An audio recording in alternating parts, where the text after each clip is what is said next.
우리 할렐루야 성가대의 찬양을 듣다 보면 작은 것이 아름답다라는 단어가 떠올라요. 참 몇 안 되지만 큰 교회 성가대 못지않게 언제나 아름다운 찬양으로 하나님 앞에 영광을 돌려드립니다.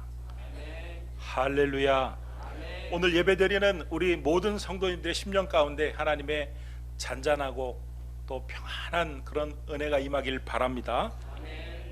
여러분, 산을 올라갈 때 예를 들어서 저 지리산이나 한라산은요 거의 정상까지 이렇게 도로가 나 있습니다. 여러분들은 차를 타고 그 정상까지 한 번에 쭉 올라가서 그 일부분만 걷는 그런 코스를 선택하겠습니까? 아니면 저 밑바닥부터 고생하면서 올라가는 그런 코스를 선택하시겠습니까? 전자입니까? 후자입니까? 어느 쪽이 행복해 보입니까? 차 타고 쭉 한 번에 올라가서 경치를 쭉 보고 그냥 고생 안 하고 내려오는 게 행복해 보입니까? 아니면은 아래에서 계속 그냥 밑바닥서부터 시간 걸려가지고 고생하며 올라가는 게 더 행복해 보입니까? 여러분, 대부분의 사람들은요 편안한 것을 행복하다고 생각합니다.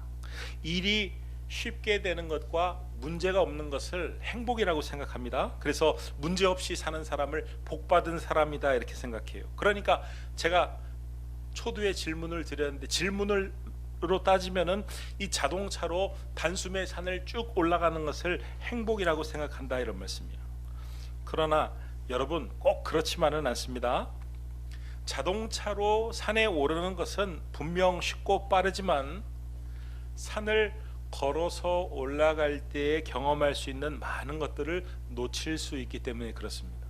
산을 올라가면 얼마나 맑은 공기가, 그리고 아름다운 산새 소리도 들리고, 또 옆을 가다 보면은 아름다운 들꽃도 피어 있고, 게다가 갈증이 날 때 그 중간에 약수터에서 물을 마시면 얼마나 시원한지 모릅니다. 나도 모르는 사이에 건강이 좋아지죠. 폐활량이 늘어나고 또 팔다리에 근육이 단련됩니다. 그래가지고 이 자동차를 타고서 정상에 탁 올라간 사람의 그 누리는 기쁨과 저 밑바닥서부터 고생해서 탁 올라가서 정상에서 누리는 그 기쁨의 질은요 차이가 많이 난다고 할 수 있습니다. 여러분, 우리가 인생을 회고하면서 편하고 좋았던 것보다 힘들고 어려웠던 것이 훨씬 더 기억에 남습니다. 잘해 주었던 사람보다 나를 힘들게 했던 사람이 훨씬 더 오래 기억이 납니다. 그 힘들었던 과정이 사실은 오늘날 나를 있게 한 것이고, 그 힘들었던 사람 때문에 사실은 내 성격, 그 모난 성격에 많은 부분들이 다듬어졌기 때문에 그렇습니다. 여러분, 우리의 삶은 끊임없는 연속적인 고난입니다. 예수를 믿는다고 해가지고 어려움이 없는 게 아니에요. 심지어는 예수를 믿는데 더 많은 어려움이, 고난이 찾아올 수도 있습니다. 우리에게 끊임없이 찾아오는 고난에 대해서 어떻게 반응하냐에 따라서 우리의 생각도 우리의 삶도 달라질 수 있습니다.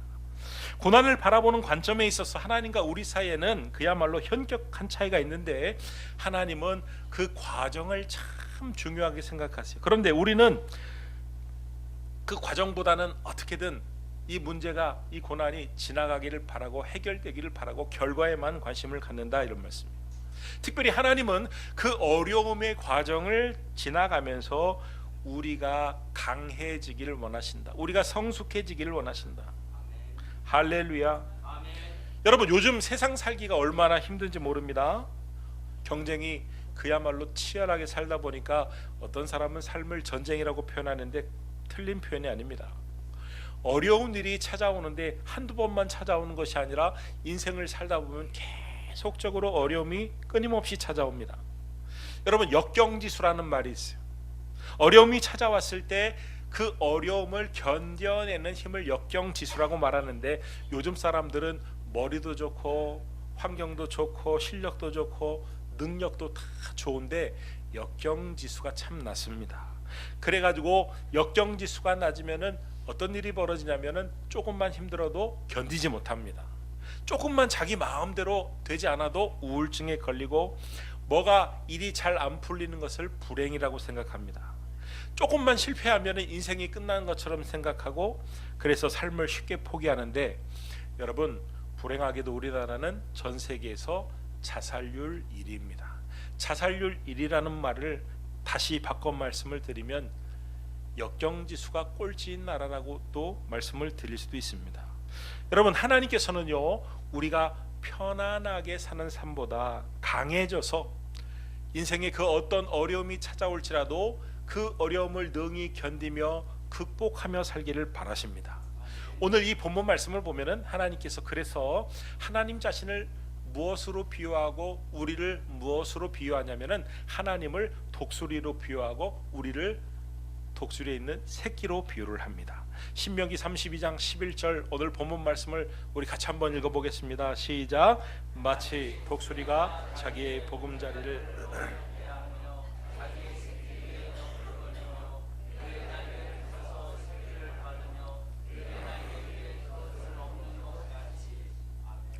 쉽게 말씀을 드리면은 이 독수리가 처음에는 보금자리를 어지럽게 하고 두 번째는 새끼를 보금자리 밖으로 밀어버린다는 거예요. 떨어뜨린다는 것입니다.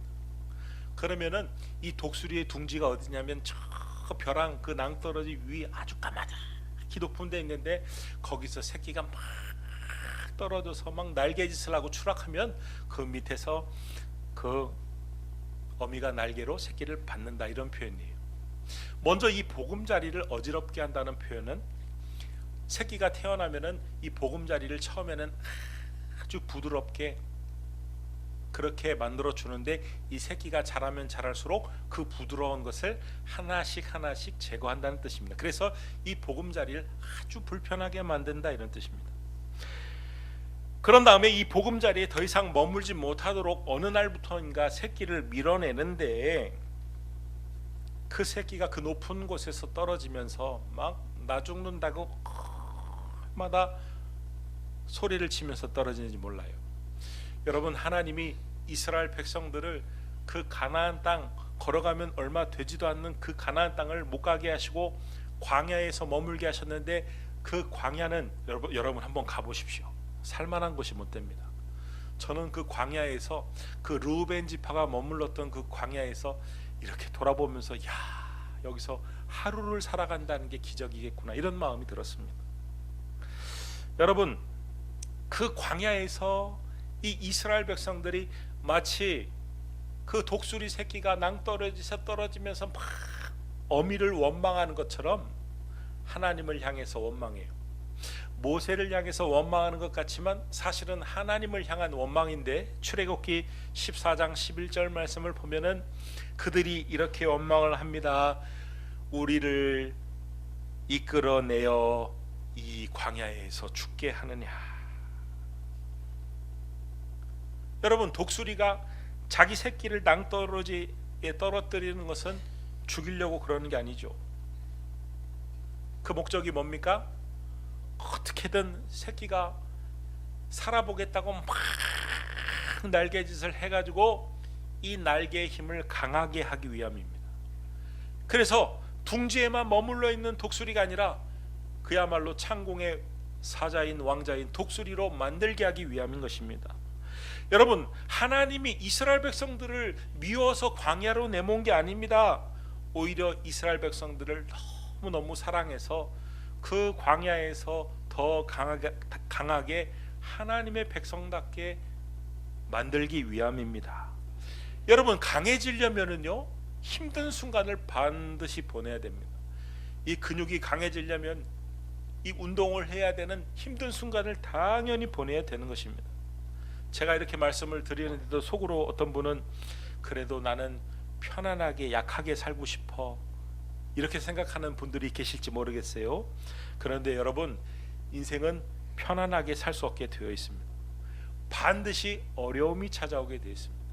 인생은요 항상 풍랑이 치게 되어 있고 위기가 찾아오게 되어 있고 문제가 생기게 되어 있는데, 여러분 약한 상태가 되면은 그 풍랑이 너무 버거워요. 그래가지고 당할 수밖에 없습니다. 넘어질 수밖에 없습니다. 쓰러질 수밖에 없습니다. 뒤집어질 수밖에 죽을 수밖에 없어요.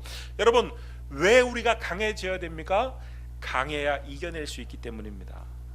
여러분, 습관이라는 게 참 무섭습니다. 지는 것도 습관이고 이기는 것도 습관입니다. 아주 쉬운 일에 쉽게 포기하고 무너지는 것도 여러 번 반복을 하다 보면 습관이 된다, 이런 말씀이에요. 그러면 인생은 더 이상 앞으로 나아가지 못하고 거기서 멈추게 되는 것입니다. 힘든 일을 이겨내는 것도 반복을 하다 보면 습관이 됩니다. 어려운 일이지만 이겨내는 것을 반복하다 보면 이겨내는 것이 습관이 되고, 이겨내는 삶이 되다 보면 앞으로 전진하게 되어 있고 그 삶이 강력해지게 되어 있습니다. 아멘. 여러분, 이 독수리 새끼들이 높은 벼랑에서 떨어지면서 날개짓을 할 때는 거의 죽을 맛이죠. 그래서 떨어지지 않으려고, 죽지 않으려고 날개를 막 퍼덕이는데, 상황으로 따지면 그 상황이 어떤 상황이냐면 그야말로 최악의 상황, 정말 죽고 싶은 상황. 그 높은 벼랑에서 어미가 새끼를 떨어뜨리면 새끼는 수직낙하를 합니다. 그때 새끼는 죽는다고 소리를 칩니다. 온갖 소리를 다 하고 원망을 다 합니다. 왜 나를 떨어뜨리냐고, 당신이 내 어미 맞냐고, 미치지 않았냐고, 어떻게 어미가 맞으면 나한테 이런 일을 당하게 할 수가 있냐고, 이런 일을 벌이냐고 소리를 지릅니다. 여러분, 이스라엘 백성들이 광야에서 하나님께 우리를 이 광야에서 죽게 할 작정이냐고 소리를 친 것처럼 우리도 어려움이 닥치면 소리를 지릅니다. 하나님 정말 계시냐고, 살아계신 게 맞냐고, 당신이 살아계시고 나를 사랑하는 게 맞냐고, 당신이 살아계시고 나를 사랑하신다면 어떻게 나한테 이런 일이 벌어지게 하실 수 있냐고. 그런데 여러분, 어미는요, 이 독수리 어미는 매정하게도, 매정한 것처럼 보이게도 새끼에게 한 번만 그러고 말지 않습니다. 새끼를 받아가지고 둥지로 다시 돌아오면 이 새끼가 어느 정도 정신을 또 차린 것 같으면 또 둥지 밖으로 떨어뜨립니다. 여러분, 하늘의 왕자인 독수리는 저절로 되는 게 아닙니다. 죽기 직전까지 죽을 힘을 다해서 날개를 퍼덕거리면서 날개가 점점 강해지면서 어느 순간부터 그 둥지를 스스로 벗어날 수 있는 늠름한 독수리로 거듭나는 것입니다. 여러분, 태풍이 찾아오면, 그 무서운 태풍이 몰아닥치면 작은 새들은 그 태풍에 휩쓸려 가지고 죽기를 하거나, 아니면 그 태풍이 무서워서 둥지 깊은 곳에 가서 머리를 박고 막 무서워서 떨고 있거나, 둘 중에 하나인데, 이 독수리는요, 태풍이 다가오면 그 바람에 자기를 탁 맡기고 하늘로 높이 높이 올라갑니다. 여러분, 태풍도 저 높이 올라가면 태풍의 영향을 받지 않는 그런 지대가 나타나는데, 그곳에 날개를 펴고 유유히, 그래서 찬송가 가사 중에도 주를 앙모하는 자 어떻게 한다고요? 올라가 올라가 처박혀, 안 그러죠? 꼬꾸라져, 안 그러죠? 올라가 독수리 같이. 할렐루야. 은혜 안에 뛰놀며 올라가. 어려움이 닥치면은 당황하고 엎어지고 숨고, 그게 아니라 올라가 하늘의 평강과 평안을 누린다는 것입니다. 여러분, 하나님이 당신의 백성들을 독수리 새끼에 비유하는 것이 바로 그것이죠. 어려움이 생기면 우리에게 믿음의 날개가 있다는 사실을 기억하고 그 믿음의 날개를 펴고 하늘 위로 올라가는 것처럼 하나님을 간절히 찾고 의지함으로 하나님이 그 평안함을 주시고 담대함을 주시고, 할렐루야. 아멘. 하나님은 당신의 백성들이 닭이 아니라 독수리처럼 살기를 원하십니다. 아멘. 여러분, 닭은 주인이 잘게 부셔주는 모이를 먹고 자랍니다. 닭장 안에 갇혀가지고 고이 편안하게 지냅니다. 따로 뭐 훈련도 안 받아요. 뭐 낭떠러지로 데려가 가지고 날개 훈련도 안 시킵니다. 위기도 없어요. 고만고만하게 지내다가 때가 딱 되면은 이분들이 어디 가시냐면은 교촌에도 가시고 페리카나에도 가시고 훌랄라에도 가시고 어떤 분은 호식이 2마리에게도 가시고 털이 다 뽑혀가지고 사람들의 입에 들어갑니다. 왜요? 편하게 살았기 때문에. 위험 앞에서 도피적인 삶을 살았고 수동적인 삶을 살았고 아니라고 편안한 삶을 살았는데 언젠가는 그 대가를 치른다, 이런 말씀이에요. 여러분, 왜 독수리는 새끼를 벼랑 밖으로 내몰 수밖에 없는가? 이 둥지 안에서는 절대 강해질 수 없기 때문에 그렇습니다. 둥지 안에 있는 동안에는 절대 날개가 강해질 수 없기 때문에, 아무리 어미가 둥지 안에서 이론적으로 날개가 강해져야 좋은 거야. 너 독수리는 날개가 강해야 돼. 그래가지고 이 날개가 1분에 몇 회 이상 정도는 돼야 독수리가 되는 거야. 그러니까 너 날개 연습 많이 해야 된다. 여러분, 아무리 이렇게 이론적으로 훈련을 받는다고 해가지고 날개가 강해지는 게 아니에요. 이론적으로 1000시간 만시간 하는 것보다 한 번 추락하면 날개가 강해집니다. 어미는요, 매정하게도 새끼가 떨어져 가지고 날개짓을 그렇게 하는데도 거의 바닥에 내려올 때까지 돕지 않습니다. 거의 바닥에 다 내려와서 그제서야 내려가서 자기 새끼를 다시 그 등에 업고 다시 올라옵니다. 어미가 무척 매정하게 보이지만, 그러나 어미는 새끼를 사랑하는 방식이에요. 새끼가 날개짓을 충분히 해야 새끼가 독수리가 되고 진정한 독수리로 거듭날 수 있기 때문에 그 새끼를 내버려 둔다, 이런 말씀.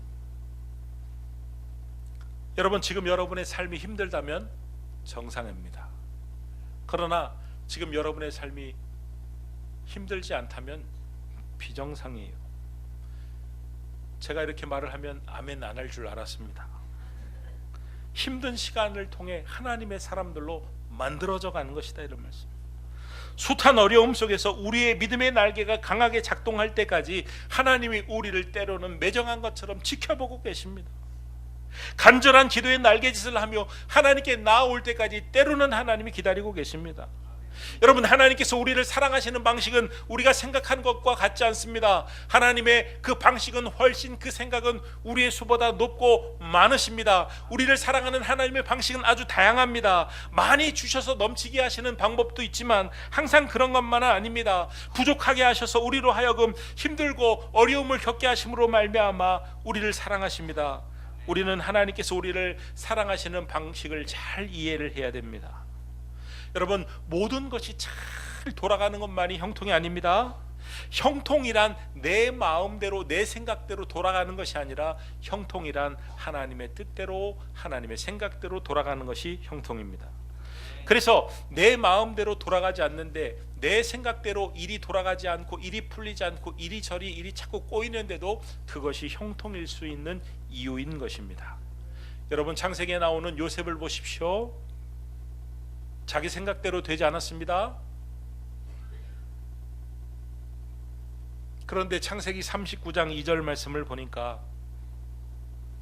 여호와께서 요셉과 함께 하심으로 그가 형통한 자가 되어,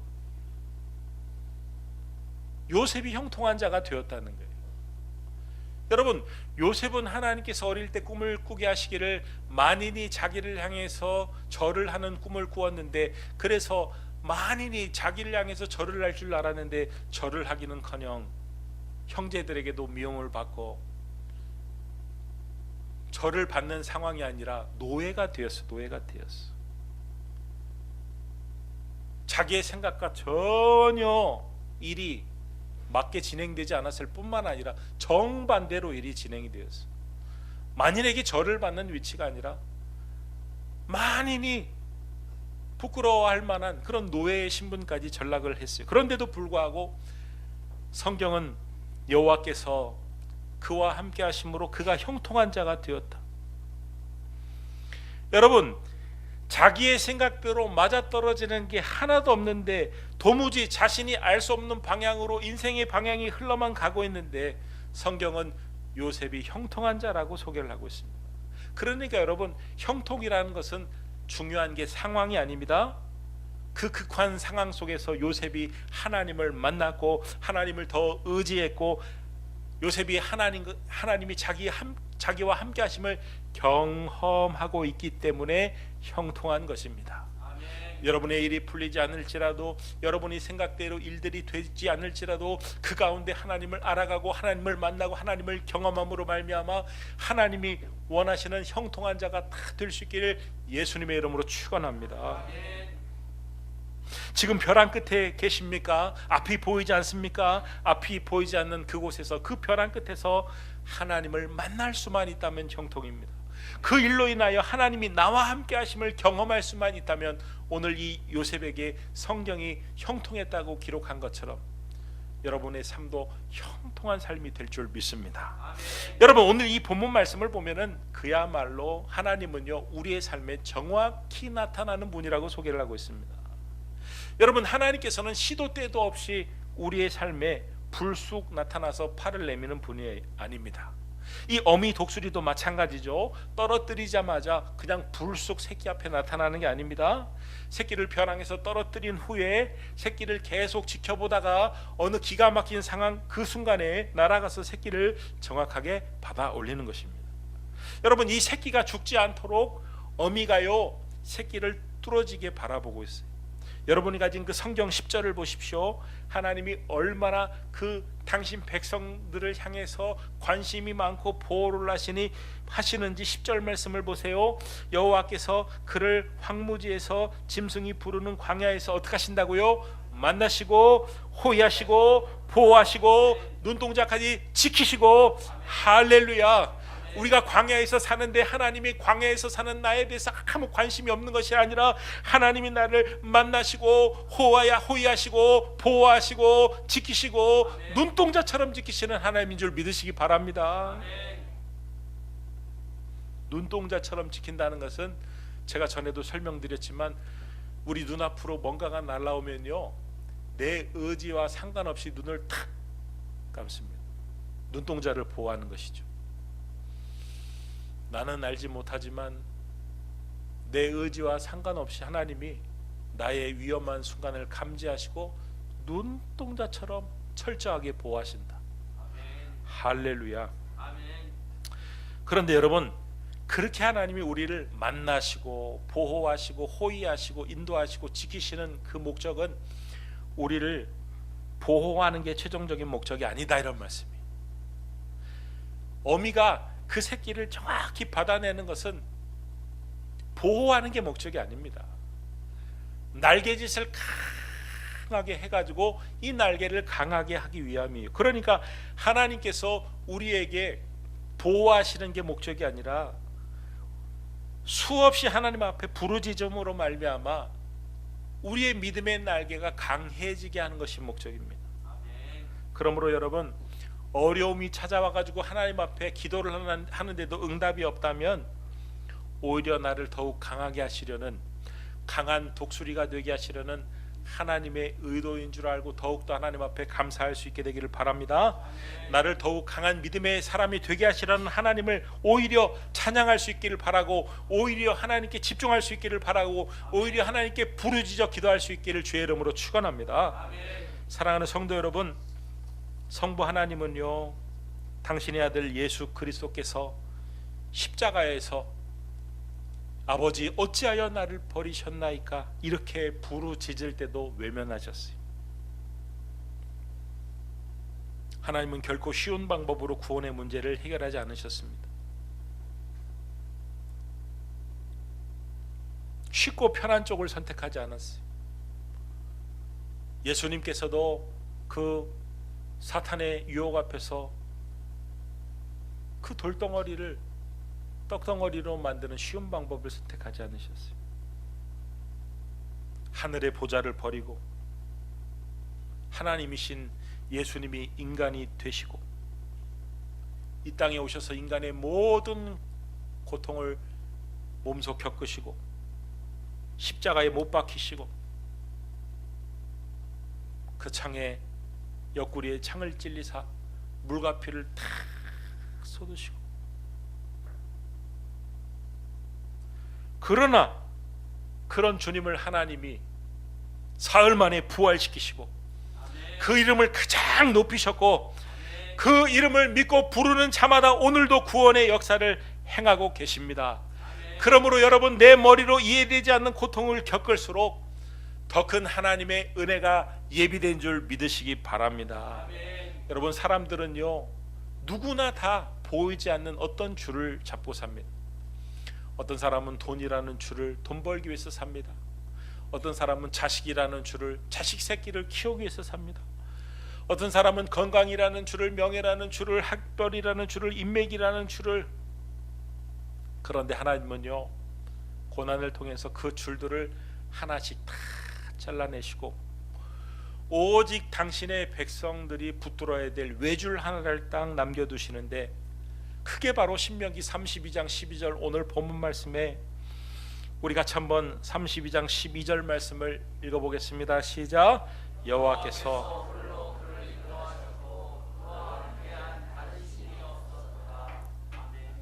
그 외줄, 여호와 하나님이라는 그 외줄만 남기고 다 잘라내는데, 줄을 여러 개 붙들고 있다가 하나씩 잘라낼 때마다 막 죽겠다고, 인생이 다 끝난 것처럼 발버둥치고 힘들고 절망적으로 생각하지 마시고, 여러분을 지탱하고 있는 가장 확실하고 가장 안전하고 우리가 이 세상 떠날 때 우리를 붙잡아 줄 줄은 아무도 없습니다. 아무리 여러분들과 친하고 평소에 여러분들에게 모든 것을 다 희생하고 아낌없이 바치는 그런 사람이 있을지라도 마지막 천국 갈 때는요 그 줄들이 다 끊기고 오직 우리에게 남아있는 가장 안전하고 확실한 줄은 여호와 하나님이 우리를 붙들고 있는 그 외줄이라는 사실을 기억할 수 있게 되길 바랍니다.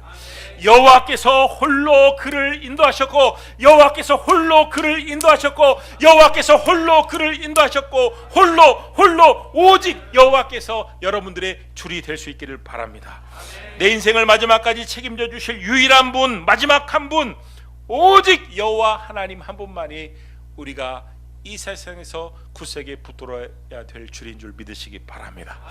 그 줄을 붙들고 일어나시길 주의 이름으로 축원합니다. 여러분, 그 줄을 붙들고 일어선다는 게 쉽지가 않습니다. 어느 때는 그 줄을 붙들고 일어서다가 넘어지고 어떤 사람은 막 그 기도의 줄을 붙들고 일어서다가 넘어지고 그러는데 여러분 절대 실망하지 마세요. 일어서다 넘어지고 아기가 일어서다가 넘어지고 그 과정이 꼭 필요한 과정이에요. 그렇게 일어서다 넘어질 때마다 다리에 힘이 생겨가지고 어느 순간에는 일어설 수 있고 어느 순간에는 걸어갈 수 있고 어느 순간에는 뛰어갈 수 있고, 할렐루야. 그러므로 여호와 하나님 붙들고 일어서려고 애를 쓸 수 있는 저와 우리 성도님들이 다 될 수 있기를 주의 이름으로 축원합니다. 하나님은 우리를 도와주실 준비를 하시고 우리를 언제나 바라보시고 계시는 하나님이에요. 당신의 아들의 피값으로 산 우리를, 보배처럼 생각하는 우리를, 눈동자처럼 지키시는 우리를 한 번도 시선을 떼지 않고 바라보시며 언제 그 기가 막힌 타이밍에 도와줄까를 보시고 연구하시는 하나님이십니다. 그 하나님이 여러분이 일어서기만을 간절히 바라고 여호와 하나님을 붙들고 일어서려고 할 때 언젠가 하나님이 반드시 기가 막힌 타이밍에 그 어미 독수리가 새끼 독수리를 탁 받아채가지고 올라가는 것처럼 도와주실 줄 믿습니다.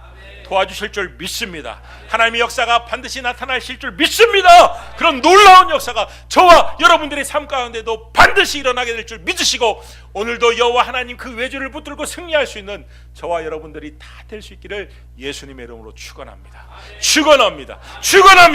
기도하겠습니다. 하나님, 오직 이 세상에 우리가 붙들 줄은 여호와 하나님 한 분만인 줄 알게 하여 주옵소서. 오직 하나님만이 나를 지키시고 오직 하나님만이 나의 낮의 해와 밤의 달과 그 우편의 그늘이 되시는 하나님인 줄 믿게 하여 주시고 의지하게 하여 주시옵소서. 예수님의 이름으로 기도드립니다. 아멘.